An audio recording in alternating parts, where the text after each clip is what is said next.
Welcome back to the New York Real Estate Investing Show. This is Greg Helbeck, Michael Pinter, and Devon King joining us in the studio today. We're in Garden City, New York, doing a first live session here, so we're excited about that. So we're actually going to talk today all about the current state of the real estate market. So as we're recording this, it is August of 2022, and man, has the market changed over the last 5 or 6 months. So let's just kind of go around. I guess we'll kick this off with what everyone's like kind of, what have you been seeing recently? Devon and I are in the same area. Michael's basically in the same area, a little bit more south in Long Island. So we're all pretty much in that New York City suburb region. So Mike, what have you seen, I mean, at least on the island, about an hour from us? But I've seen over the last couple of months, really, like in July and August, for the first time in pretty much 14 years, the market take a pause. I think the market's still strong by me, but people were concerned and you could say scared for the first time in a while. So certainly for wholesaling, I think a lot of the cash buyers started getting antsy, and in a situation where you might have 20 offers 3 months ago, you might only have 2 or 3 offers now. And even those offers you're going to need to be a little careful about, because a lot of the cash buyers, not just concerned, but also some of their lenders are concerned, maybe pulling back a little bit. But what I'm seeing now, as things I think are settling out a little bit, is that the market is still very strong. There's still a real lack of supply. There's not enough houses for the people that want them. So that's on the retail end, and even on the wholesale end for cash buyers. So I think that I don't think we're at the precipice of a cliff, but I think that anytime somebody saw a little softening of the market, they got concerned. So someone at Investor Fuel a few like 4 months ago said that, you know, interest rates are going to affect things, but if in any given area there's 1,000 people that can qualify for a house at 3%, and there's 500 people that can qualify for a house at 6%, and there's 200 people that can qualify for the house at 7%, and interest rates are 7%, it doesn't really matter if there's only 100 houses for sale. And I think we're still in a situation in a lot of New York, due to the unique length of time it takes to foreclose and evict in New York, where the moratoriums from the pandemic, both the eviction and the foreclosure moratoriums, still have artificially reduced the supply. Now that's going to take a long time to get through the system, and when it does, I'm not sure where it can be, and maybe the market will be rearing to go again at that point. But I think that there are parts of the country where things are significantly worse than us, and I think our lack of supply should keep things relatively strong, even if we pulled back, 5% or 10%. So, for example, like San Diego is scary right now. Median house price there was $1 million. Now it's $805. Wow, that's 20%. 20% drop. That's and people, there's flippers that I know that are crying. They're crying, and they're also balking at any deal that comes by their desk. Because a lot of people in San Diego, like, they were buying these like $1 million deals, putting 200 into it, and selling them at like 1.7, 1.8. And now if they try to do that, they're really selling those at 1.4, 1.5 and getting cleaned up, getting popped. So San Diego's a little scary. I think Utah is getting spanked. Utah's getting spanked bad. And Idaho. Boise, Idaho. Boise's getting blown up. That's no good over there. It's bad. I didn't even hear about Boise, but Boise's... Oh, it's the worst. Yeah, I think that's Austin, the worst Texas is a bad one right now. Those places were so overheated. Yeah. Like, I know that Utah was ridiculous. Like, I know Jason... What was the median house price in Salt Lake? Was it stupid, like San Diego stupid? Jason Lewis used to tell people, like, the numbers I'm selling to wholesalers make no sense. I cannot figure it out at all. You know, there is a kind of mob mentality when things are going up, where they think it's just going to continue to go up. Yeah. Right. And that's always a bad way to buy something based on projections up. It might be good to buy it with the projections down, but, you know, he would tell people, like, people would come into the business, he would I wouldn't wholesale you this house at the price that I can sell it to somebody else, because I think it's a horrible buy. Like, he would wholesale houses at 100% of ARV. Oh my So it didn't make any sense. The market was so hot. So places, and Boise, everybody said was crazy also. Made no sense in Boise. Well, the ones that go crazy up, you know, they go hard down. Right. Austin, same thing. What about in the Hudson Valley, Devon? What are you seeing?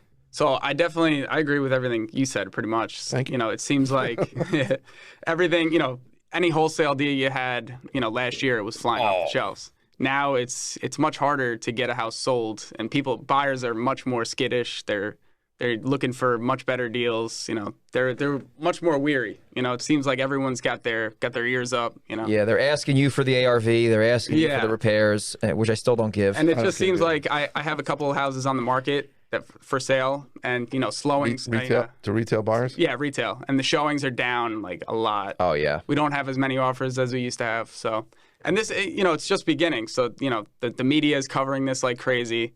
So the mob mentality that you were talking about that, rode the wave up, now they're all talking about, oh, you've been hearing the market's going down. By the way, I wish there was more media coverage, negative about the market. I don't think there's enough. Yeah. I think they're there. I think it's starting to come out. Like I want to see it on nightly news. Like every night. It's not. Housing it's on crash YouTube. coming our way. Right. Not on. It's not on the main. We're all looking at real estate sites. Yeah. So we have real a bias deal, towards and that, we get stuff pushed to us because of real estate. But like the average guy who's got a house, I'm still speaking to sellers who think the market's higher. Yeah. No. I think it's 50-50 for what I'm seeing. I see a lot of sellers that still think the market is on fire. And then I'm hearing other sellers be like, oh, I've heard I think it's the time to sell now. I heard rumblings. Yeah. That's basically what it is. It's like rumblings. Right. Nothing has happened I want yet. it to be clear that the market's going down, even though it may or may not be because the media doesn't get it right most of the time. But I want there to be a perception with sellers that the longer I hold this, the less it's going to be worth.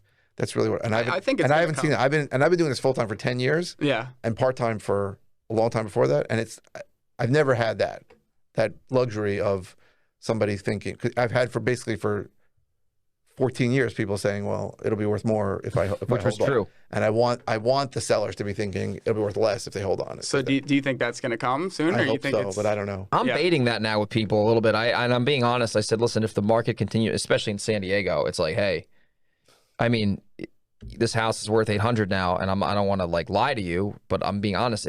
Most likely this will be 775 in 6 months. Right. So I say that, and that's an honest answer. But some people don't believe you. And then they're pissed. Yeah. It's so funny. I was telling Devon this, or I was telling someone this yesterday. I told this lady in San Diego, it was in Spring Valley, nice, dumpy area, but expensive. And I like doing deals over there. And she calls me, and it was a cattle call. Like 17 investors, Redfin's there. Every wholesaler and their brother is trying to bid on this house. I didn't even go out to the house. I'm like, I'll make you an offer over the phone, and I'm going to stick to my guns at 500. She's like, oh, I'm selling it for 780. I'm like, 780? I'm at 500. I said, good night, Jim Kite. Like, not much I can do there. She calls. I said, and I was being honest. I said, Connie, give me a call if it doesn't work out, and I hope it does work out. She calls me 2 days ago. Greg, fell out of escrow. Oh, shocking. Connie, I can't believe that. Shocked. I said, well, what are you going to do now? I'm going to sell it to the second highest bidder. Who's that? Redfin, 700. I said, good luck. It's just, The sellers are also going to push the narrative that makes sense for them. You know what I mean? They're going to justify. So they're going to say, oh, the market's still hot. What are you talking about? Yeah. So I had a guy yesterday call me a house in Bayshore, and that's where Devon grew up. By the way. And houses there are going for like $400,000 or $500,000, and he wanted $850,000 for the house. Oh, jeez. And I said, why? And he goes, well, it's a big lot. It's an acre, and I rent most of the lot for parking to some guy who pays me $5,000 just to park his trucks on. A month. They just and he rents the house, and he lives in the house. So he's trying to sound like a cap rate. So he's basically. getting like exactly. Yeah. So I go, you're getting like $8,000 a month in rent. I go, why don't you just keep renting? And he goes, I need the money. I want to move to Minnesota. I said, okay, I'll just be perfectly straight with you. I was about to go on an appointment about to go there. I go, there's no way in hell I can pay you anywhere near $800,000 for the house. Mm-hmm. He goes, what can you pay? I go, houses. I probably can't even pay you $400,000 for the house. So it didn't work for him. But that's people have perception in their mind. Yeah, exactly. So what I need is like a barrage from the media hitting them every day saying, there's blood in the streets. Right? Yeah. Get in there and sell. There's definitely fear, like, with inflation and stuff like that. That's what, like, right. I think logically they understand that like rates went up a lot and that's going to affect it. Yeah. But that's like for the overall market, but not my house. My house. Yeah. I think people are they're just holding on to the narrative that's been happening for the last 14 years. 14 years, right? Yeah. I think the bottom was 2008, right? So now we're 14 years later, which is very long. In an up market. Very long for an upcycle. And people thought COVID was going to do it, and it exploded the opposite. I was scared for a month with COVID. I was scared for a month. I was shocked. I thought it was going to be a disaster, and it was the exact opposite. It was the exact opposite. I was real nervous. I remember I put a fix and flip on the market like in February. Or no, in the springtime. So after COVID initially started, April, May, shaking in my boots, and it sold at a good price at market value. I looked at that property the other day, went up 120 grand in value. Yeah, in Middletown. Well, the last 2 years were totally unreasonable. Crazy. So like when you think about what happened in the last 2 years, I mean, it only makes sense that something, it can't go like that forever. No, I'm a big believer that the reason why it went up countrywide. Yeah, why do you think it's interesting? It's because of the eviction and foreclosure moratoriums. Because think about how many properties would have come to the market where they didn't have to. So I bought a bunch of properties where people hadn't paid rent in 3 years. Yeah. People wouldn't have been in their house. No. It would have been vacated and someone would have bought it. And that's normal. Like that, the normal movement that takes place. So like the eviction and foreclosure moratorium, as most government programs are, they make you feel good. Like, oh, we're helping these poor people that can't get out because they're going to die of COVID. Yeah. But it doesn't actually do good. It screws things up. So we had an artificial reduction of houses available, because these would have been evicted because people weren't paying rent or foreclosed on. People leave those houses. Yeah. Not even that it has to go through the whole legal process, but if a guy can't pay rent and the eviction process starts, they're going to get out. Yeah. And those people have not had to get out. So that's, I think COVID was like the what's the word I'm looking for? A really good example of government intervention that affected the prices. And now negatively, things are getting a little better. At least the people that weren't paying rent realize they're going to have to get out, and that's releasing those in the market. That's my opinion. I don't. Yeah. May or not be true, but that's my opinion. Oh, that was the interest rates mixed with that. It was just like a correct, crazy low interest rates. So now transitioning to like we kind of talked about our New York area. Now, what are you guys doing to make offers? And I guess I'll start because I started the question. I'm basically going in, and I'm like, I just was at a house yesterday in Poughkeepsie, and I wholesaled the house across the street, and then he gave me the neighbor's number, and that house is horrendous inside. I hope he's not listening, but he knows.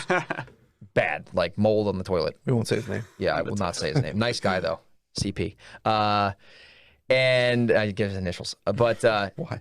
Anyway, so I was at this house, and the neighbor's house's ARV is like 425 to 430. I told you about it in the car. And this guy across the street who I'm trying to buy, his house is not as nice, and it's smaller, and you can't count the basement as square footage because there's no way out.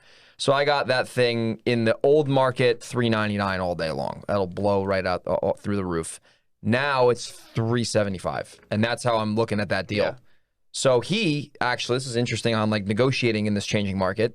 I'm in this guy's living room yesterday, sitting on a beach chair, because he has a beach chair and then 2 regular tables. And I'm like sitting down like this, and they're both looking at me, and I'm like sitting here like, hello. And he wants $300,000 for the house. And in the back of my head, I did the napkin math. I'm like, I need to pay like $150 for this house. Because it needed like 85 to 100 grand. And like, if I'm taking that risk on, I need to make a big, because I would have fixed and flipped it. Like, it's a good deal. Okay. So I'm like, in the back of my head, I'm like, I need to offer this guy $150. So I didn't do it on the spot. I did it yesterday, but I did it when I was charging the car because I needed to breathe and process how I was going to pitch it to him. So this is how I handled it. I said, Carl, I said his name. I'll give you an offer. Cut that out. No, I'm just kidding. I'll give you an offer. Mr. Seller. Mr. Seller, I will give you an offer either today or tomorrow at the latest. So I called him later, and he's a very analytical guy. And I can tell he doesn't want to do the work because the house needs a lot of work. He's a super nice guy, like not a like weirdo, straight shooter. And I'm like, listen, I can make you an offer, but you're not going to like it. So I want to go over what your other options are before I get to the offer. So I was like, you can fix it up, you could do this. And I told him exactly what he needs to do to get it financeable, because the bathrooms really just need to get repaired, which is the main problem, and then the furnace. And he's like, I don't want to do that. What's your offer? And I'm like, do you want to guess? And he didn't want to guess. I want $290. Yeah. No. I like that.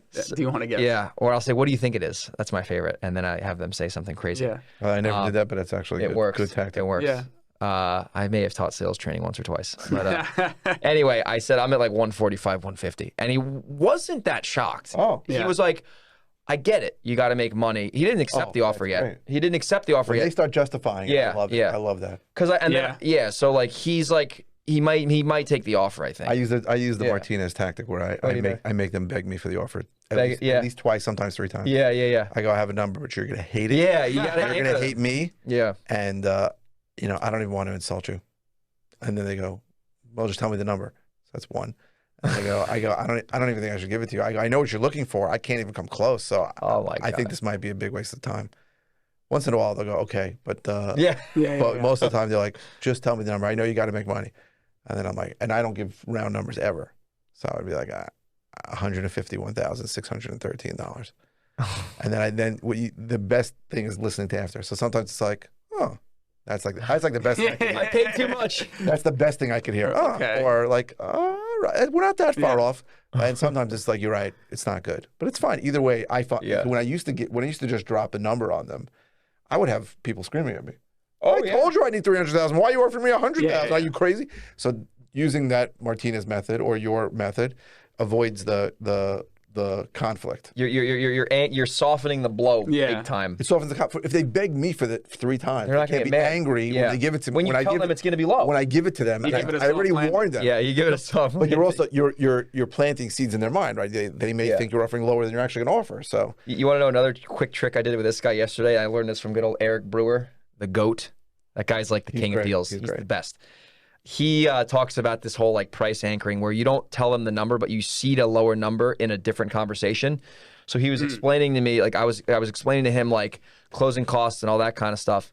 So I said, so imagine I bought your house for like $50,000. And I was like, I'm not going to buy it for $50,000, by the way, but I said $50,000 as a seed. Wow. And then like 5 minutes later, we started talking. That's an anchor. That's an anchor. That's, by the way, I don't do that every time, and I should do it every single time. Yeah. Right? Like, let's say you want to pay $200 and you go, what I've done sometimes is I've got, I'd love to buy this at $150,000. I said, that's not my offer. But just that's just you're warming them up, right? Greasing the wheels, and then when you come in at 200, it sounds a lot better. Sounds reasonable. Did you ever read Daniel Kahneman's book Thinking Fast and Slow? I've read parts of it. Not so the whole thing. It's a long. I heard it's a good book. Or Persuasion by Cialdini. I've read Cialdini's book. So that's a big deal. It doesn't make a lot of sense, but but price anchors work. It doesn't make sense, right? It's psychological, bro. It's all psychology. It's how the brain operates. Real psychology. When they hear that low number and you come in higher, your number seems better. Much better. If you do this the other way around, your number would seem worse. Yeah. Everything is psychology. And especially now in this changing 100%. market, like I'm actually dealing with more logical, sometimes logical sellers. And I'm actually like this guy yesterday was very logical. He's like very methodical and he has all these cool like systems in his house. So I knew his personality. I had to logically walk him through why my offer was that low. Mm-hmm. I just people need that justification. Yeah, and I'm like, listen, you're better at this than me for sure, but it's never a logical decision. It's always an emotional decision. The ultimate decision. But some people that are more analytical, they need you to do those things. They see the math. But like when I find new people in the business, they're like, here are the comps. Your house is a piece of shit. These houses are much more. I need to make this much money. And I'm like, that is never ever the way that you sell it to them. Never. You have to use psychology to get them to do it. Yeah, it's all rapport. This is like, business rapport, 100%. But I'm saying people think that, well, if I show him that the house is going to be worth 600, they don't care about that. Worth, it's like, no, you're not going to they're going to tell you to get lost. They may think the house is worth $800,000 whenever it's done. You can't, like, facts almost never work. What do they say? Facts tell, stories sell. What's that? Facts tell, Ed Milet I like that quote there. He probably got it from someone else, but that's how we're dealing with the market. So what are you doing, at least in Long Island, to like? So how are you looking at ARVs? Like, what are you doing? So I'm pulling back 5 to 10% on my ARVs. Are you looking at actives and pendings as comps, or are you still looking at? So I don't look at pendings because I don't really know what the hell they're pending. I love pendings now. That's what I love. Well, I call the agents sometimes. Sometimes I'll call them, but a lot of times they don't tell me. Sometimes I have to lie. Sometimes you get a good one though that'll tell you exactly. Sometimes, but if you want a really good way to get from an agent, this works. It's complete falsehood. I'll call them and I'll say, Mike, I'm an appraiser. Oh. I got it. The bank is busting my ass to get this done, and I need a pending comp, and your house is across the street. Oh, okay. And I'm begging you to just tell me how much it's in contract for, so I can put everything. That works better than asking, because a lot of the realtors in my area are such bastards and bitches that they never want to give that out. Well, I'm not telling you. Why should I tell you? So sometimes I'll go straight to the line. Well, you are an appraiser. You're appraising your own property. Right. Yeah. No, it's anything you can justify. You're an investigator. Yeah. I will not. It's an out and outright lie. But it works sometimes. But I find that pendings are they're hard for me to get the numbers on them. Yeah. So I'm looking for. I don't look at actives either. You don't look at actives. I looked at. I go back 30 days on sold max now. I'm looking at, that's another thing. Max on one key. Definitely. 30 days, maybe 60, right, maybe. We're all on the same. Yeah, we got the same system. The actives I'll look at just to see how fast it got an accepted offer. That's really. If I see no accepted offer, just I start the days on market panicking. Because sometimes you'll see it says accepted AO offer with multiple offers, highest and best, and then you're like, all right. I don't see a lot of that anymore, to be honest with you. Yeah. What? AO multiple offer situation, that's rare. I think people write that, but it's from 3 months. It used to be. 3 months. Yeah. Now it's not. Some agents just put it in there, so it's like it looks. Well, that's the problem in New York because of the freaking contract. You don't sign an escrow deal on the spot. You go into that. I'll put in some of my listings. Multiple offers expected. Yeah. You're trying to beef it up a little bit. Yeah. You know? Right. So that's what you're basically taking 5 to 10%, 5 to and 10% and saying and doing my calculations based on a lower ARV. Now, how about on the wholesale side? What are you guys doing? Because I'll start again. Like on the wholesale side, I want to put the deals out now at a number that's not going to get the guy to close the email down. Because like it used to be like you could sell a crappy deal, quite frankly, and some knucklehead would buy it. I'm just being honest. But now, if it's like a shitty deal, they're just not even going to even respond. Yeah. I still want to, like, with our system with dispositions, like, we basically blast the email, because Devon and I have the same buyers list. We basically share it, like, investor lift style. And, like, we'll put it out, and then all the prospects from that blast, you're using active campaign? Yeah, I use active. But then I put all the prospects who respond from that campaign in a spreadsheet. How are they responding? Either email or text. It says it in the copy. So then I'll have like my spreadsheet of like for 123 Main Street, I have 5 people interested. Yeah. Although I've been using a tactic that I realized. The forms. That Google form. Yeah. You use it? I don't use it yet. I gotta use that. Tell everyone. It's super. That's for buyers. So I have a Google form that I attach a separate form every single time. Yeah, this is good. In my active campaign that I send out. In the button, it's like click here to make an offer. Mm-hmm. They go into a Google form and ask them their contact information. It asks a bunch of other questions. I'm happy to share it with you if you want. Mm-hmm. And I tell people, so then people will still call me, text me, or email me.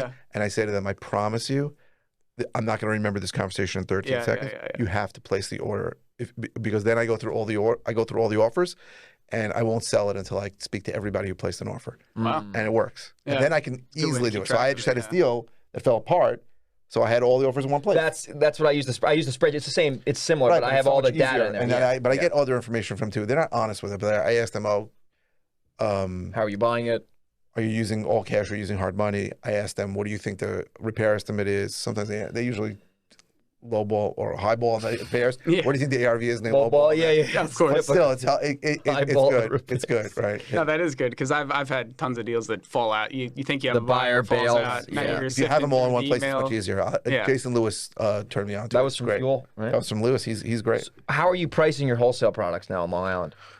Because Devon, pricing them the same, right? So I think I priced them in general. But 80% of ARV. I'm trying to buy them at 70 of ARV after repaired value minus repairs, and put them out at around 80.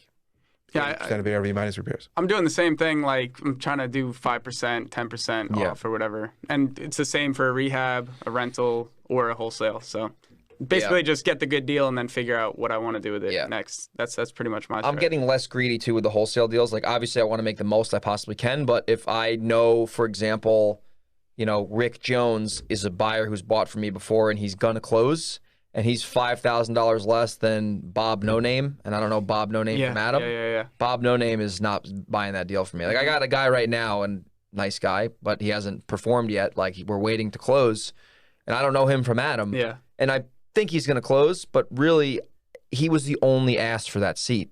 Yeah. So I had no one else to fall back on. Oh, you got one guy, then you go with it. Yeah. So it is what it is. That's not a good spot to be in as a wholesaler, but it is what it is sometimes. No, but have it, and sometimes it works out. It happens, and sometimes it works out. Yeah. These unicorn buyers, right? Yeah. I had a buyer who paid me more than everyone else. I thought he was going to flake out, and they closed. He closed. Yeah. And then he's a good buyer for the future, the next time. Yeah. Yeah.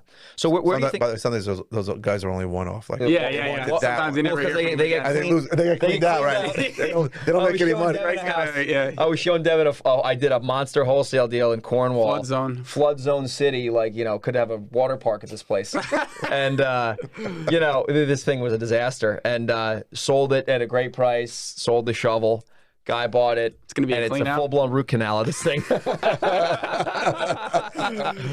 I'm not laughing at his misery, but like he made an adult decision to buy a piece of property. No, he had all make the facts. A few bucks. The transaction was consensual. Exactly.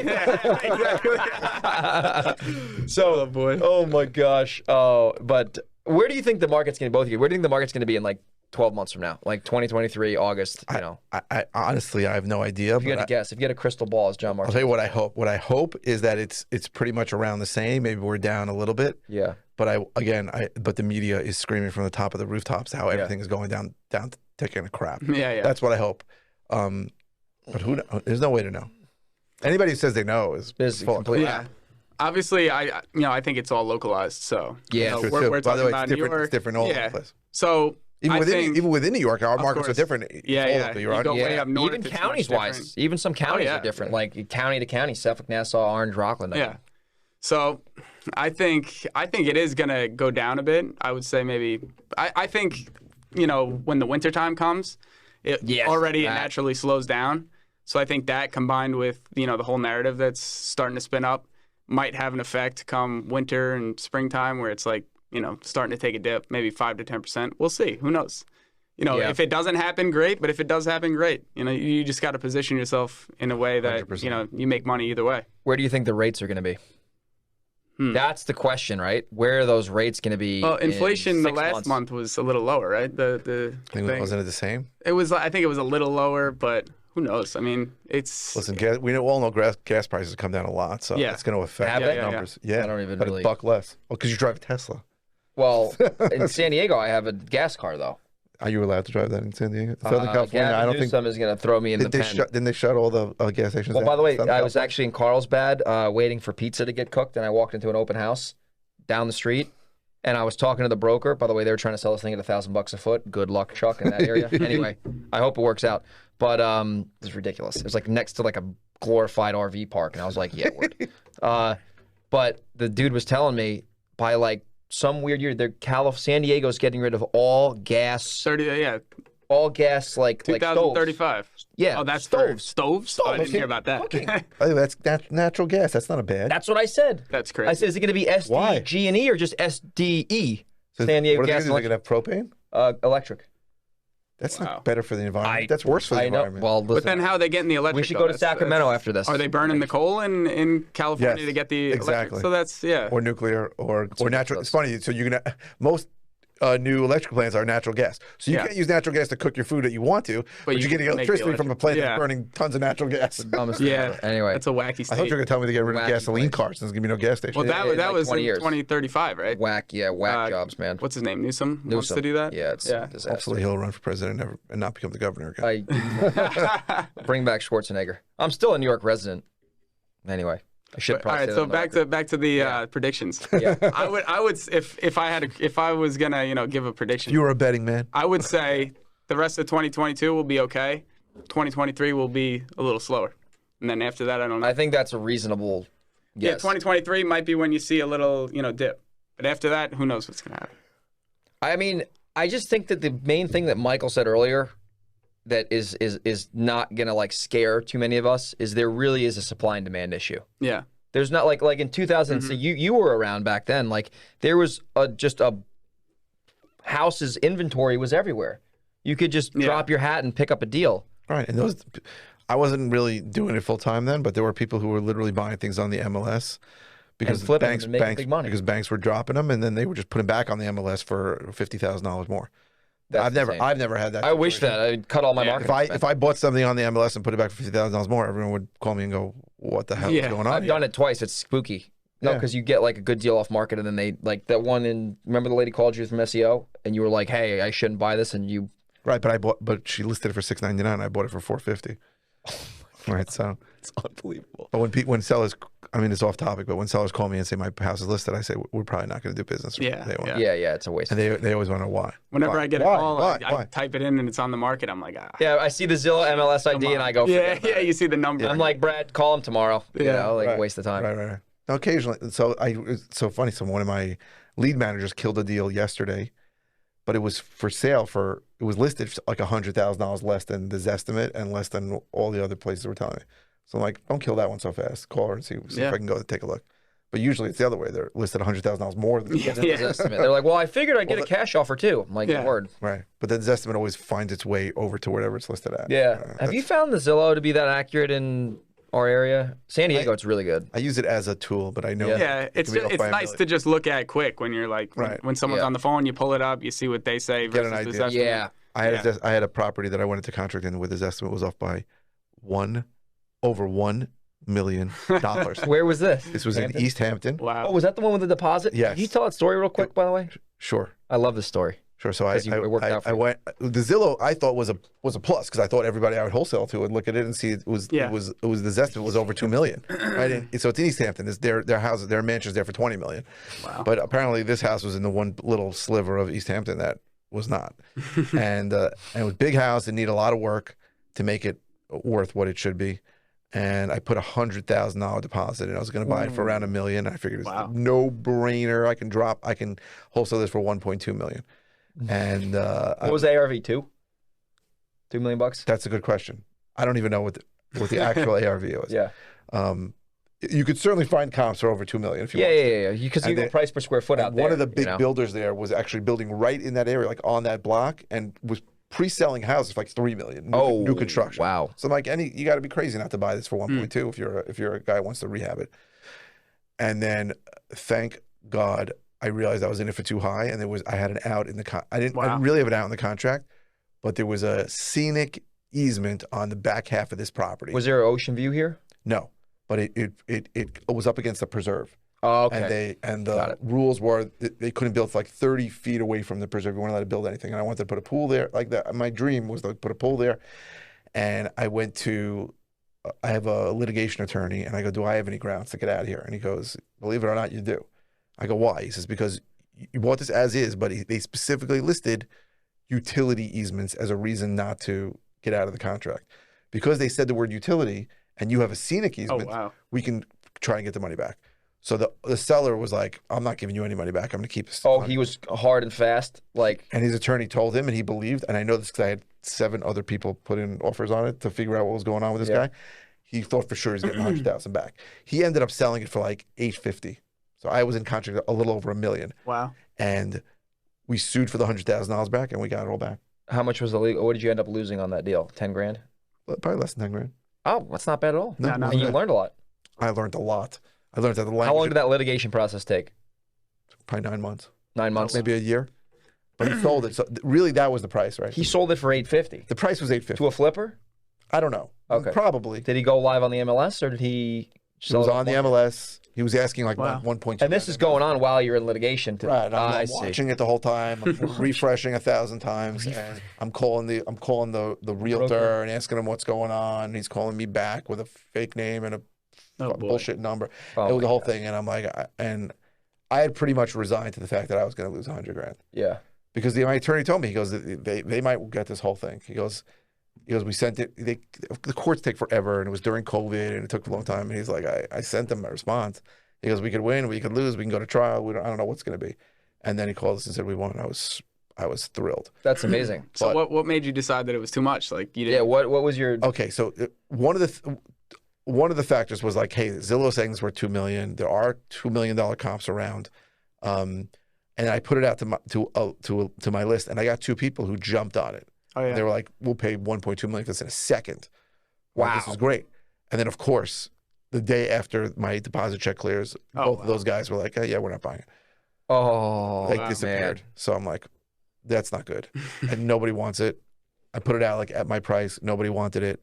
That's what led me to believe that it's probably too high. Yeah. And guess what? The truth is, if I would have really bought it, it is possible that I would have done okay with it. But I didn't want to take that risk. That's a big job. That's a huge house. Yeah. 8 bedrooms, 6 bathrooms. It's like a mansion. Big house. Big rehab. But old. Everything old in the house. Big lot. When was it built, in the 50s?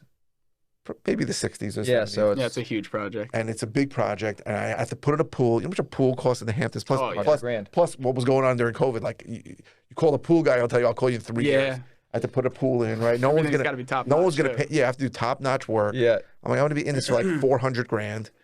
And then maybe I'll make money, maybe I'll lose. So you might as well move to the Hamptons at that point, honestly. Right. On some level, I thought, even if I lose 100, I might be better off. Like I might end up losing more.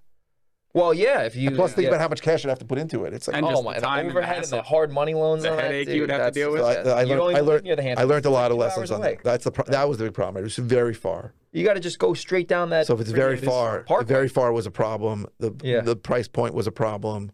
My lack of knowledge in the area was a problem. That was a good learning. They don't even use the MLS out there. Isn't it like a different thing? They have a different MLS. They have their own stupid MLS. It's like parts of Staten Island. What is it, the one key MLS out here, though? In theory. But then within those little things, the Hamptons has their own MLS. They only want people who pay their MLS dues. And Staten Island's different? Staten Island also. I hate how there's different MLSs. Dutchess County MLS, that's garbage show. I wish they just all did the same one. It's like the old LIBOR MLS. I'm still on LIBOR. You say it's one key, but I'm still on LIBOR. What's LIBOR? That's the Long Island Board of Realtors. It's called Stratus. Yeah, but you're on Stratus still? I thought you're on one key. It's one key, but you guys have a different MLS than us. Different system? The only difference is they share information. Oh, okay. Like when they combined the first time, I was all excited. So I go to look up something in Orange or Rockland. There's no comps.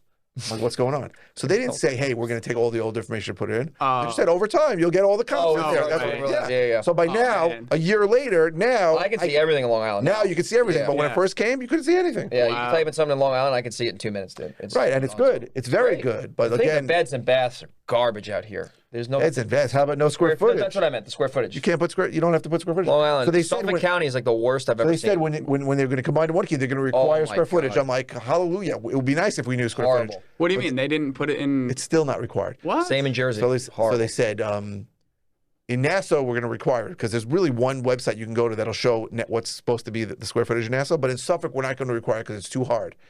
So I'm like, okay, at least in Nassau, and then It's so weird. and then they never enforced it. So I can still put in a listing with no square footage. So I don't. Wow. Yeah, Suffolk County's brutal. Nassau, like there's my Nassau property is like a legit, Right. So that'll give you what square footage is on the books for the county, well, not with the permits and all the. but you never know what's actual. Orange County's got great data. They have good data. Yeah. Oh, It's easy to it's the use. best. You guys Image have mate. much better data than us. Yeah, when it's you go terrible. when you go to Man. PropStream, you can get real good data from yours. You can't Yeah. get half that stuff by us. Wow. Westchester's a little funky. Rockland's pretty good. You guys have much Dutchess is good. you guys have much better Yeah. public data than Yeah, we do. I have no complaints about it. Yeah, it's the Image Mate is the best. Ulster's good. Image Mate. Image Mate is good too. Yeah, Image it's Mate's easy great. to use. By for the Nassau, taxes on and Nassau, I everything. can get Image Mate. I can get everything recorded since 1980. Oh, on that's one great. Site, as long as I have a section block and lot. But Well, in you do most of your Suffolk, stuff in Nassau, you right? can't. Mostly Nassau. I do most Tried of it? Nassau, but Suffolk comes up. That's why I almost need PropStream just for Suffolk. Oh, It'll give me information. It'll give me something. I wonder where PropStream's like. That's the thing. It's like, where the hell are they getting that? Like, if we're local guys, how can't Suffolk we? data is available, but every single town is different. And I Oh, guess okay. PropStream figures out how to get it. That's like New Jersey. It's like town of Hillsdale, town. Well, talk about MLSs in New Jersey. Every single county is a separate MLS. Bergen, You Morris. gotta sign if you're Jersey? doing like Yeah, 5 Jersey's a counties in shit Jersey. You show, gotta dude. sign up for 5 MLSs. Oh Yeah, my Jersey's a goodness. shit That's a lot of fun, right? Oil Yeah, tank. it's crazy. It's mental. We both got in trouble in Oakland, Devon and I, with septic tanks. Oh yeah, Because I did one in Jersey with a buried tank and it worked out, but I had a cesspool disaster in Oakland and the guy went bananas on me. Like Oakland, New Jersey, I'm and thinking of Oregon. Oakland. The town has to do a Oh, septic my- inspection before. it makes New York seem like Texas. if you have a cesspool, they won't let you Yeah. close. That's crazy. Yeah. They won't even let you close. You can't. Like, it's unless it's a distress sale. But it's only $15,000 put in a In New a new Jersey, septic. New Jersey's brutal. Yeah, but you have to do it with the permits. I and think all New York the is easier than garbage. Jersey with the logistics. Yeah. New York, has you its can do own whatever you security. want. The buried oil tank is also Yeah. a huge pain in the ass in Jersey. You know what I think Yeah. I've noticed? Like I'm doing There was a Pennsylvania very- right now, and there's all this water meeting bullshit that's done by the city. New York, you can do whatever the hell do you you mean? want. You have to, seller has to get like this company out to do a final water reading, and you can't close without only that. certain New parts. York, you can They just do water in the fi- readings. yeah, in, but it doesn't. five You don't boroughs. need to close. In the 5 boroughs, you need that. You need But that. in Nassau and Suffolk, you don't need that. Yeah, 'cause they it's don't private, care. It's private water. Yeah, in Orange County, it's usually we'll pay it after. Or something. Yeah, I'm like, leave it in escrow, not a big bro. deal, yeah. That's like $200. The attorneys that do a lot of deals in New York City, they always asking me, "Hey, did you, Oh did you my gosh. a reading?" I go, "No." No. They go, "Well, you have to." I go, "No." yeah, right. It's I'm like, private. I go, get "We'll outta get a here." bill, and what's the difference?" Yeah. Yeah, it's But they always ridiculous. look at it as there has to be an end date and a start date. The Yeah. truth is, in crazy places like the village of Hempstead, they also want you to do it. Village Hempstead. Where's communism? Where's that one? The town of North Hempstead. But I just saw an Communism. article yesterday where it said that they're being investigated. The town is being investigated. The building department is For being what? investigated. So it's so funny because like 10 years ago when I got into it, I was told, I don't know if it's true, that there was a lot of corruption in the town. yeah? And that people were taking bribes and that things were going too fast and they got caught and some guys went to jail. Oh wow. Wow. So the pendulum swung the other way. By the way, this pendulum is still all the way on one side. The pendulum hasn't okay. swung back because it's ridiculous. Wow. Just to give you, let me give you a couple examples. I ordered a FOIL request to find out what was open on a property. 6 weeks later, somebody called me and said, "You need to come down here and give us 50 cents because we have to No. redact the FOIL request." So I went down there with 2 quarters, gave it to them. Oh no. So literally, they can take a Sharpie and go like this, and they didn't give it to me. They go, "We'll send it to you." I never got it. That was 8 years ago. I'm still waiting for that. No way. They made me drive there to give them 50 cents for something stupid and never got it from me. That's one. crazy. That's a perfect example. I had a property there that had some What permanent town was issues. this in? Town of North Hempstead, Oh, the town. Like that's okay. Okay. and we needed a permit. We had applied for a maintain permit, right? Because all the work was done already, Yeah. Hey, and we just applied for the update it. maintain permit. Yeah. So they said it should take let's say it's a crazy number, 4 months. So after 4 months, I called them, can't get them on the phone. So I went down there. They go, oh yeah, it should be ready any day now. I go, really? They go, yeah. So I said, okay. I said, can I call you? She goes, no, you have to come in. So I went down to that stupid place in Manhattan. Oh my God. Every single The 50-cent place. every single business day for 4 weeks. I went there 20 times, and I never got one single piece of information about when it came. Wow. It came after I sold the house. Oh, I sold it with like- a credit Oh or my God. something. You give I had to leave money in escrow, and I just told them. So do you do By the way, business with over the there? private, there are people who don't. It depends what the story is. Oh my God. That's crazy. And when it finally came in, the plans examiner hit my permit application with 600 things that I needed to do. Like it was impossible. Gosh. Wow. To give you an example, there's a garage there's a garage that was built in the 50s probably. Yeah. They said I have to move the garage. Too close to the property line. Move the The garage? garage. Yeah, knock it down. That's Oh. fun. That's a lot of fun. Oh. Dude, that's hard. I would never touch a deal with a 10-foot pole out there. It's not normal. See, I hate during when the towns COVID- get involved. No. During COVID, Not you normal. would ask for a FOIA request. All you want to do is look at the file. Yeah. That should take 10 seconds, right? Yeah. Come down, we'll pull the file, take a look at it. You needed to wait 6 weeks to get an appointment to go into the basement and get the file. Oh my God. And it's like, I don't know how people accept that as reality. insane. It's not Yeah. reality. And then permits take a year. So if it's A funny, year. if you look at things in the town of North Hempstead on the MLS, you'll see weird things. Like you'll see a thing that was in contract for 3 years. Why should something be in contract for 3 years?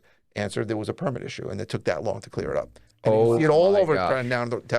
town North Hempstead is not normal. So have you been like wrapped up for a while? Where something you couldn't sell because it was a permit issue or no, something?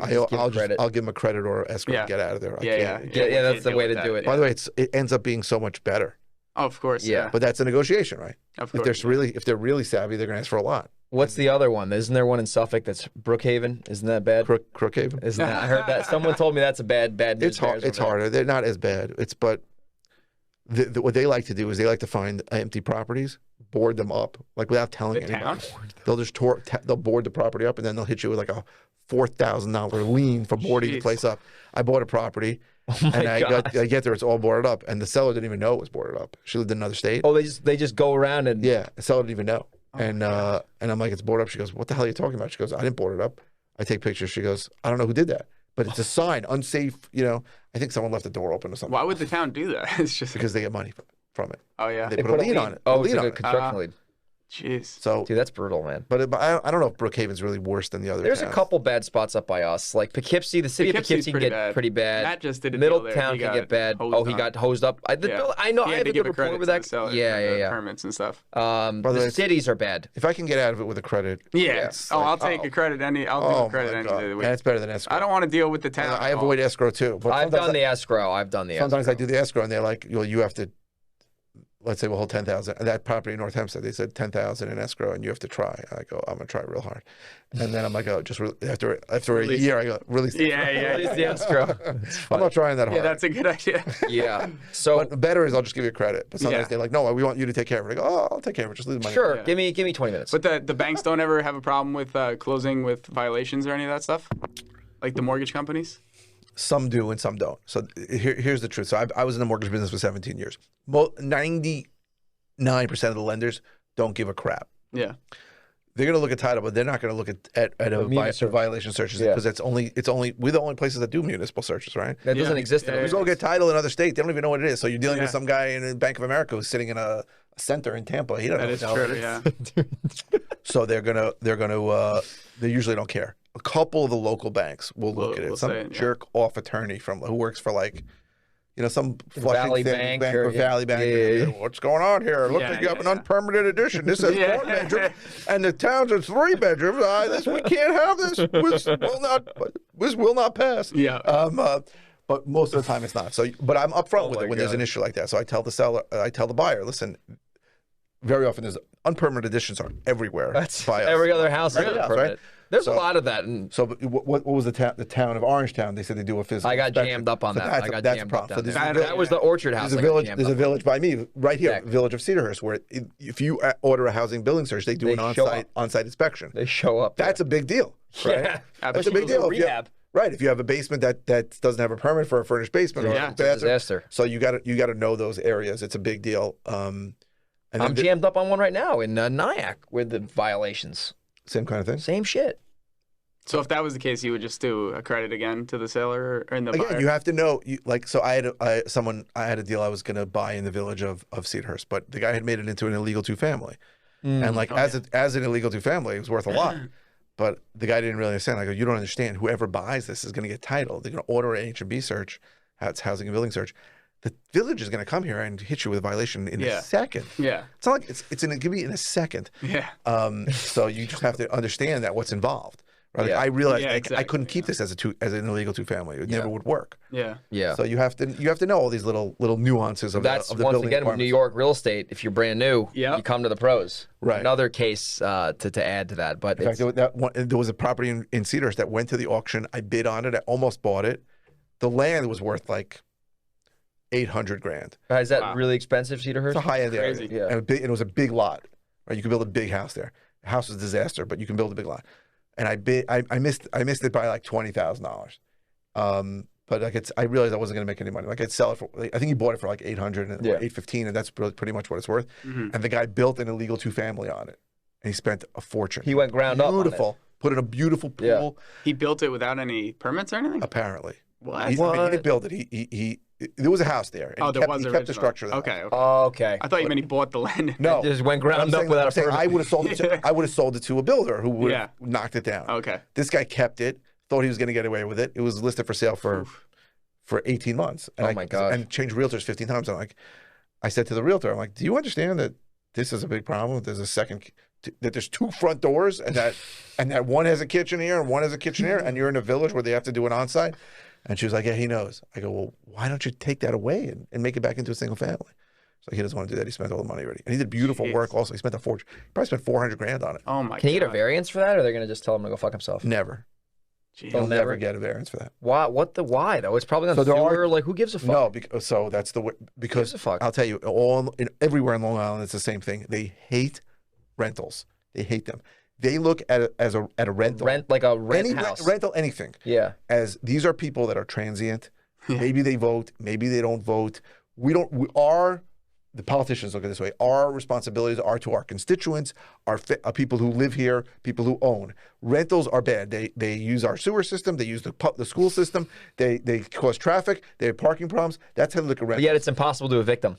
Right. Go for that. Middletown is like that too. They're real strict. They like So single They don't families. like rentals. So I had a property in Elmont, which is town of Hempstead, which is usually reasonable. That's your zone over it's there. 11,800 square foot lot, big lot, and it was being used as a 3-family, right? 1, 2, and 3 in the basement. And I bought it, and I'm like, you need 12,000 square feet to get a legal 2-family. Lot. You need 12,000 square feet. I was 200 square feet short, so I went for a variance. I figured they would give it to me. I'm 200 square feet short, and we presented that it's being used as a 3-family. We're going to reduce the occupancy. Denied. And So what did you have to do? So what I do, I made it back into a 3-family, and I sold it lickety split. Oh yeah. And I didn't tell them. There was no violation on it. By the way, there was no issue. because they didn't know. Right. They didn't know. But I got denied. So I'm like, you're going to deny me? Fuck you. I'll put 3 turkeys in there and sell it to somebody, and that's it. That's what I did. The one city, Middletown, they're bad, like dude. if you have a 4-family or something, Fucking- they just made a rule that was like it's got to go back to a 2-family. Like, That's nice. for nothing. And What people, about the 2 families there? Oh, we don't care. Just get rid of them. Fuck them. Oh, by the way, you can't evict them. E-rep. Right. and then they have the owner-occupied one where you have to live in it if you want it to be a 2-family. Right. If you don't live in it, it has to be a single So I'm family. buying something now in Babylon that has a legal accessory apartment. So Yeah. you have to live in it Yeah. So to get the but accessory apartment. these ones are like they look like legit. No, they're two. duplexes. There's like no. it's There's not two. a mother-daughter. No, type there's thing. two. There's 2 doors. There's 2 Yeah, meters. it is a true. and it's been that way for 100 years. Yeah, and now they're it's- saying they're so you know, stupid. can't Sorry. be- yeah. We don't Sorry, like- Charlie. It's ridiculous. Speaking about evictions, Michael, every time I hang out with you, what do they say? The repetition is the mother of all skill. Michael, how on earth, if I have a squatter break into my property and I call you, what should I expect? So first of all, let's define what a squatter is, because people think anyone who's there and shouldn't be there is a squatter. So there are 4 people that can end up in your house that you don't want. 4. 4 types. 4 categories. 4 categories. Got it. Not 4 people. There could be a lot more. Yeah, yeah. I'm sorry. Could be a whole part. Crack is popular, Michael. 4 types of people. The first is a previous owner, right? You could buy something in foreclosure and the owner is still there. The second is a tenant, so someone who had a lease or was paying rent and maybe now is or isn't. Yeah. The third, which I had never heard about, is a licensee, which is somebody that was allowed to move in. Maybe they were friends with the owner. Maybe they were the boyfriend of the owner. Got it. But just has overstayed their welcome. And the fourth is a squatter. Oh, boy. Squatter is somebody that moves into a vacant property and just sets up shop. Right. And the problem, so normal people who are not psychopaths would say, well, if squatter moves into my house, I'm just going to call the police. And the police are going to get him out.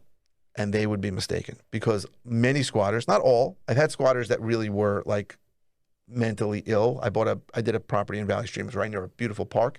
And there were homeless people that lived there, and one moved in, and she needed to go to a hospital, and she came back the next day.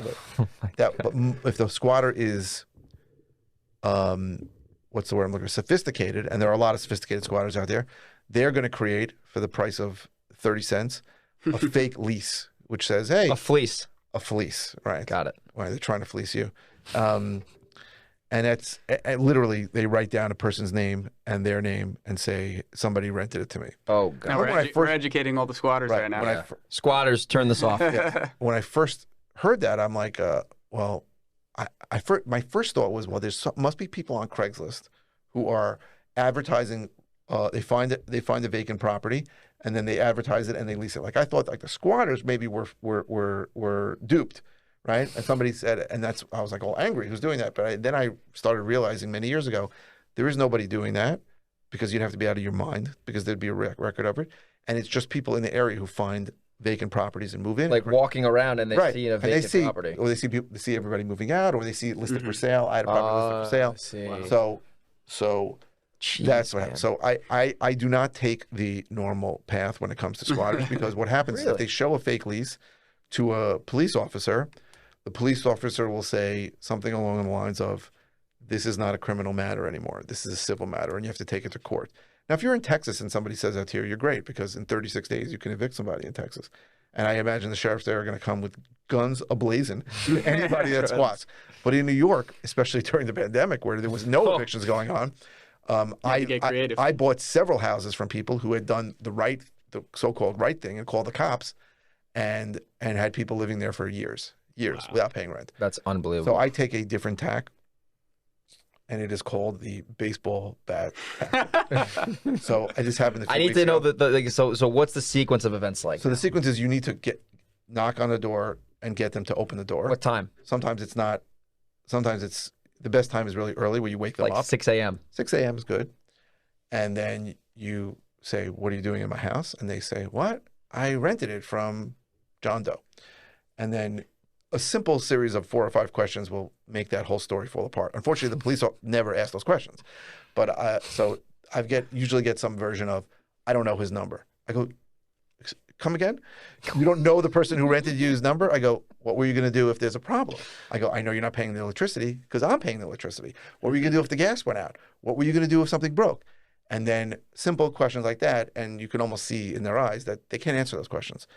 And no one in the history of has ever rented a property from somebody and not gotten their phone number where they can reach them. So recently I had a guy who made up a phone number, and he's like, I can't reach him. And I'm like, of course you can't reach him. He doesn't exist. So that's step one. Step one is to make them believe that their story is not going to hold water with the police. Step two is to make them believe that they are in imminent danger from you. So So you take a large item, such as a large heavy item, such as a crowbar or a hammer, baseball bat or a claw hammer, and you start breaking things. Very often these are your things, right? I've staged properties. I mean, these guys moved into a completely staged property. Is a retail flip. Every single piece of furniture was in there: lamps, beds, paintings, artwork, and I just start breaking them, right? So I broke a lamp, I broke a table, I broke a hole in the wall, and then I say, you have 3 minutes to leave, and the next thing I'm breaking is your head. And people tell me that I'm out of my mind for doing that. I understand, right? You're going to get shot, you're going to get stabbed, you're going to get killed. I find most of the time these people are simply addicted to some drug, weed being number one, but I've seen crack and heroin also. And these are people that do not want to get into it. The key to doing Does it smell like pot when you walk in the house? Oh yeah, almost always, almost always. Like they'll use like some. I had one where they used some like canister using as an ashtray. Something that was there in the kitchen to make it look nice. So the key to do this is they have to be quick, right? If they move in and they're there for a few months, you have a much bigger problem, right? If they already have utility bills in their name, if they already started getting mail, it's a big Then you're in problem. trouble, yeah. You're in trouble. If you catch it in a couple of days, then it usually works because they have no proof that they really are there except some BS lease that doesn't hold water with three questions asked to it. But Because they forged your signature on the lease. they're not mine. They don't know my name. I know, but they forged Well, somebody's the last one, they signature. knew the guy's name. They looked up his name and they put his Oh name. yeah. Oh my god! And the owner came and they said, I rented it from this guy. From the guy And you the guy goes, after like 5 minutes, he goes, I'm that guy. I'm the guy you said you rented it from. Wow. That happened recently. So it's very easy to get information on owners. But they usually make up a name. So you have to, unfortunately, I don't like acting like a nut job and I don't like breaking things. You're a pretty rational, calm guy. I am. I But mean, when it comes to these yeah. people, it drives me bananas because they're really Yeah. trying to take advantage of the system, and the system is in their favor and not Yeah. the law-abiding people's favor. Yeah. And that's my basic. So you just That's get them pretty out good. with scare tactics. Yeah, you have. I literally see these things happen in their eyes when I start acting nuts. You see, it's like this isn't worth it, right? I'll find another vacant house to squat in, right? Yeah. I'll find somewhere else. They to got no get. skin in the game.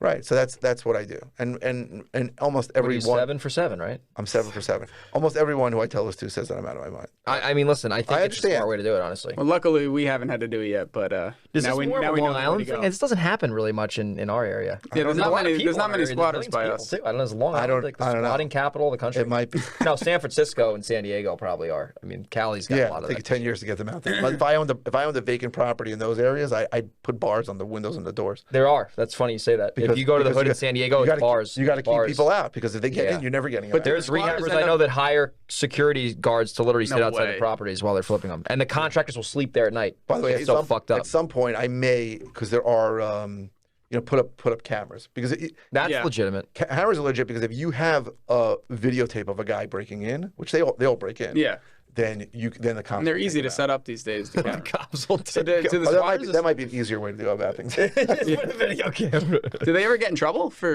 breaking in? Like after this whole process, let's say it went through the police, they have to kick them out like through the regular eviction process. They're never getting in trouble for breaking and entering. That's trespassing. That's crazy. It's not because the cop doesn't know. It's somebody's word against the other. Yeah, person. That so there's no that guy proof pulls that out they a broke lease, so in. they don't know what's Oh going on. my gosh, crazy. That's a It makes shit no show, sense, man. right? Yeah. It makes no sense, and they infuriate me. Yeah, Listen. That system is. I mean, it it sounds makes like sense. it works 100% It makes sense of the time for you. So, So far. You got to hire your services out. I mean, get mysquatterout.com.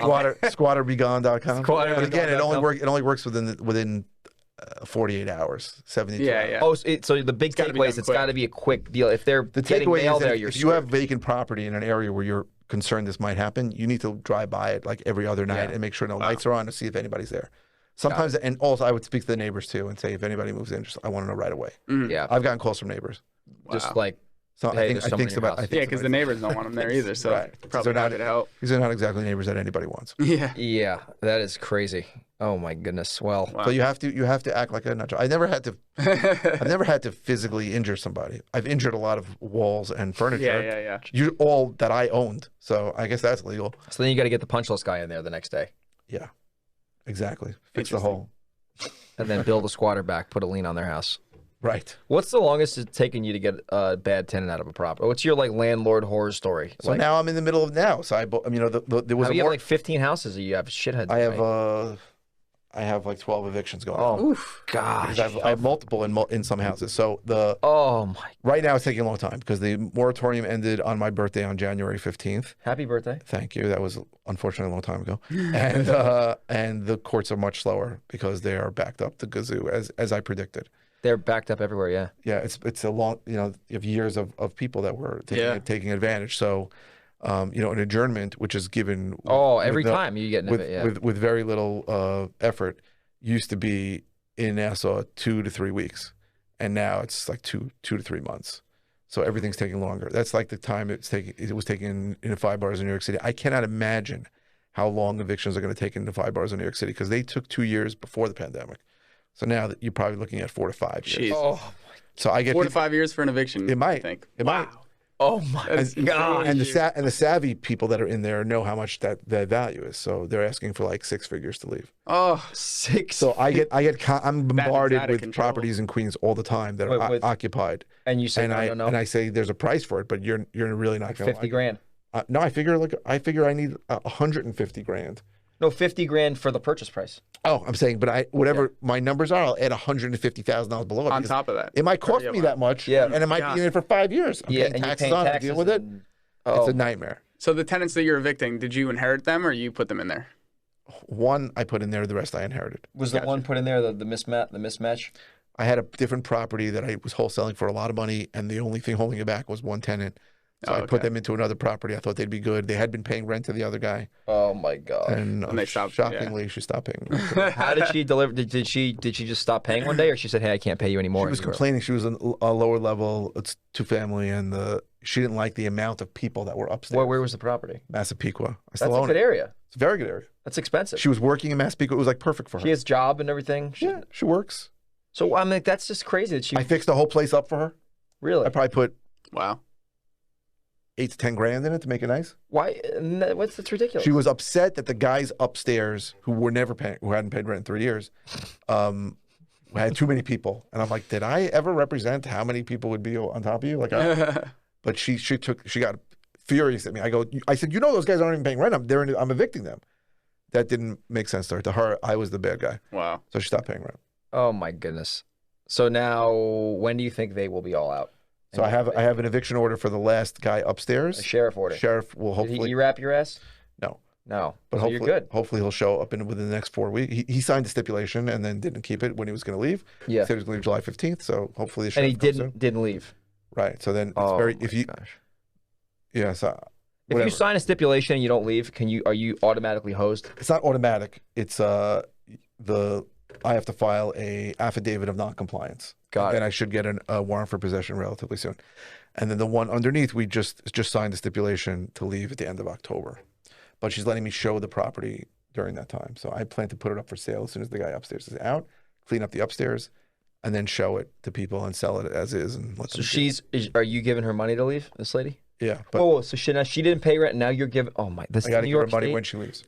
So did you offer all these 12 people cash for keys? Always. I always offer that first. What was your offer to them? I don't remember. It's different every time. Yeah. Anywhere from It 2 to 10 depends. grand. Yeah, it depends. I got away with $1,700 the other day. That's a cheap one. Yeah, cheap. And the lady in the back is 500, so we're really looking at about 23. Wow, you're a big spender. I know. I've I bought told my houses. one knucklehead tenants, if they're listening, you're out soon. Get ready. He's coming. $5 grand, and they told me to keep the change. And I said, okay, well, I'm going to give it to the attorney. Right. It's very tough to come up with that number right away. It's, Yeah. I want them to give me a number, and I then want they them balk. to give a number. I have a tenant in a property that I'm buying. She asked me for $30,000 Oh. to leave 3 An months assignment early. fee around here. To leave 3 months early? In other words, her lease is up at the end of December. Right. I'm probably closing on the property and the purchase this month. So that's August. So September, October, November. So she wanted to leave 4 months early. She wanted $30,000. I think I offered her 10 or 15. Is she That's paying or still a not? lot. She's paying. That is insane. Well, she can ask. She can ask whatever she wants. But I'm Well, they know that they could stay in for almost a year. So when Yeah, you think they're about smart. the rent that they will pay, I believe it's like a that savings. I believe like- they'll leave at the end. Yeah. I also believe that after I close on it, she's going to constantly be asking me for money to leave early. Oh my But gosh. I think she's a pretty good tenant. yeah. But there's another tenant who is not too bright, and we'll see what happens there. Have you found it? Is it harder to evict a Section 8 tenant compared to a regular cash tenant? It's the same Same process. You don't have to jam them up. You don't have to evict them through Section 8, right? It's just the same process. You just Section 8 has nothing to do with evictions. all right. It has to do with how they're paid. I got to do a Section. So 8 I've evicted people and still gotten Section 8 checks after they left. Like, Oh, no, yeah? They didn't tell Section 8. That's happened. When does Eventually I Section tell 8 cut the bait usually? Someone has to let them know they're not there anymore. Wow. Do they ask for the money back, or you just? No. Yeah, I told him like a month Well, later. it's I your go, money anyway. You're paying taxes. You right. know? But it's not harder. I don't think it's harder. And that's even if let's say their portion of the rent is $100, and they don't pay it, you can still evict them. Wow. But, well, that has to make sense to you because if you're getting 19 Yeah, of from course. Section 8, what is it worth it to get that Is guy it out? worth dealing Yeah. with all the drama to get them But out? every situation is different. But the only problem with Section 8 that I found when it comes to evictions is that if the really conniving, savvy people can figure out a way to stop getting you paid from Section 8. I had someone who A Section 8 person can think that. lifted up the carpet and removed like a floorboard Oh, and put the carpet back and said she was in an unsafe environment because she was tripping over this thing Oh, that she had goodness. done. And she wouldn't let me in to fix it.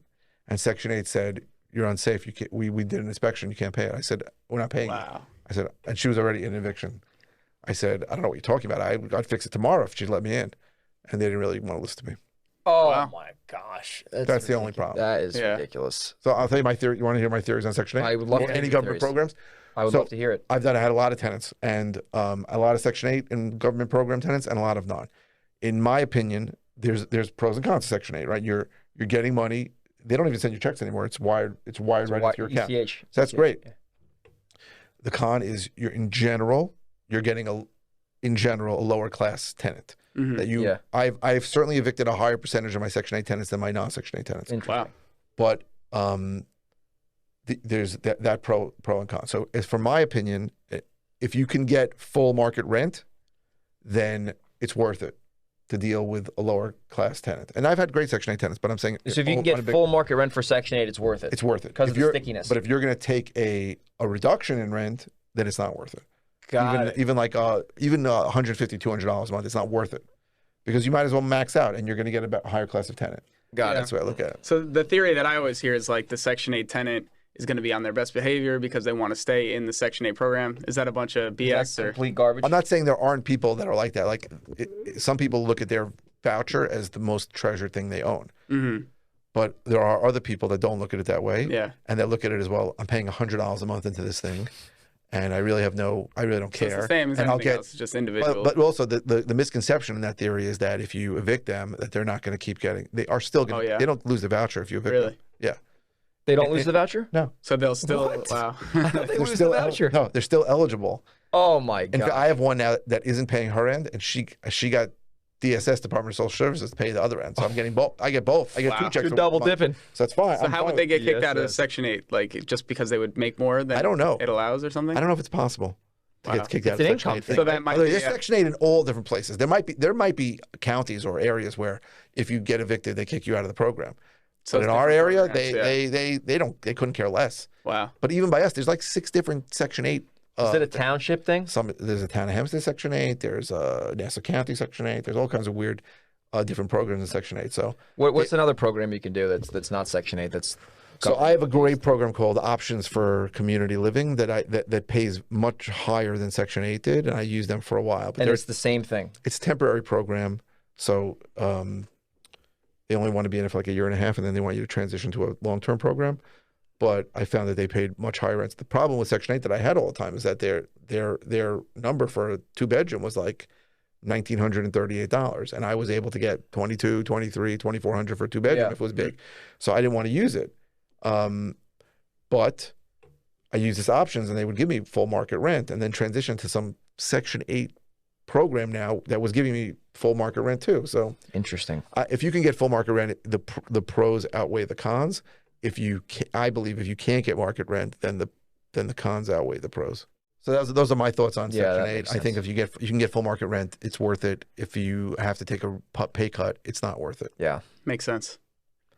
Well, that was a good show. We covered a lot of ground here in the I last. can't hour, believe how 15 time has flown. minutes. I know. Good show, boys. Well, if anyone wants to follow us, Devon, how do they get in touch with you? Devon Buys Houses on Instagram, DEVON, or CashForHousesHudsonValley.com. Mr. Michael? That's a good question. I What's think your YouTube channel called? my YouTube channel is Flipping and Wholesaling Houses in New York. What am I? I think I'm How to Flip New York. on How to Flip Instagram. New York on Instagram. I think I'm Michael Pinter or Real Property Buyers on Facebook. And I don't have a TikTok handle yet. Pending. Grego, GREGO _37, or Greg at velocityhousebuyers.com email address. Signing off. Bye-bye.